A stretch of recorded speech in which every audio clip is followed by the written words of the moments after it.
అదేవిధంగా పిల్లలు చెప్పింది ఎంతవరకు కరెక్ట్ అని సార్ట్అవుట్ చేసుకొని అది కరెక్టా కాదా అని చూసుకొని 1-2 సార్లు అడిగి తెలుసుకొని దాన్ని మనం పిల్లలకి ఏ విధంగా నచ్చ చెప్తే బాగుంటుంది, నిజంగానే వాళ్ళు తప్పు చేస్తే మనం ఎలా చెప్పాలి, దాన్ని ఒకవేళ తప్పు చేయకపోతే స్కూల్లో మనం ఎలా అడగాలి, ఇవన్నీ తెలుసుకోవాలి. పేరెంట్స్ తెలుసుకొని పిల్లల పట్ల కొంచెం నడవగలిగితే చాలా వరకు పిల్లల్లో సైకలాజికల్ ప్రాబ్లమ్స్ రాకుండా ఉంటాయి.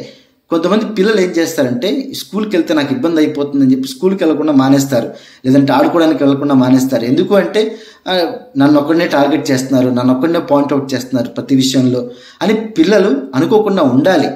అలా అనుకుంటున్నారు అంటే కంపల్సరిగా సిచ్యువేషన్స్ ఏదో జరిగినాయి స్కూల్లో, అది తెలుసుకోవాలి. పేరెంట్స్ టీచర్స్ పిల్లల్ని కనుక కరెక్ట్గా గైడ్ చేయకపోతే వాళ్ళ ఫిజికల్ ఎబిలిటీ, మెంటల్ స్టెబిలిటీ కరెక్ట్గా ఉండవు. టీచర్స్ పేరెంట్స్కి చెప్తా ఉంటారు, ఏంటంటే మీ పిల్లడు గోల్ చేస్తున్నాడు, ఎక్కువ ఇబ్బంది పెడుతున్నాడు, చాలా అల్లరి చేస్తున్నాడు.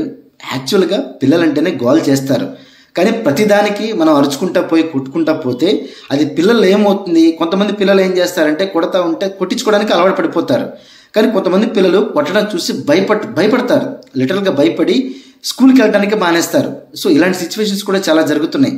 అందుకని టీచర్స్ కూడా పిల్లలకి ఎలా చెప్పాలో అలాగే చెప్పాలి.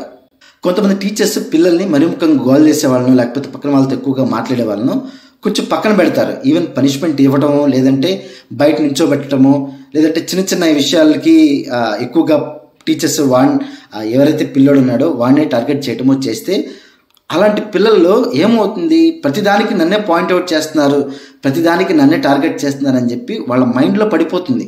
సో అందుకని స్కూల్కి రావడమే మానేస్తారు.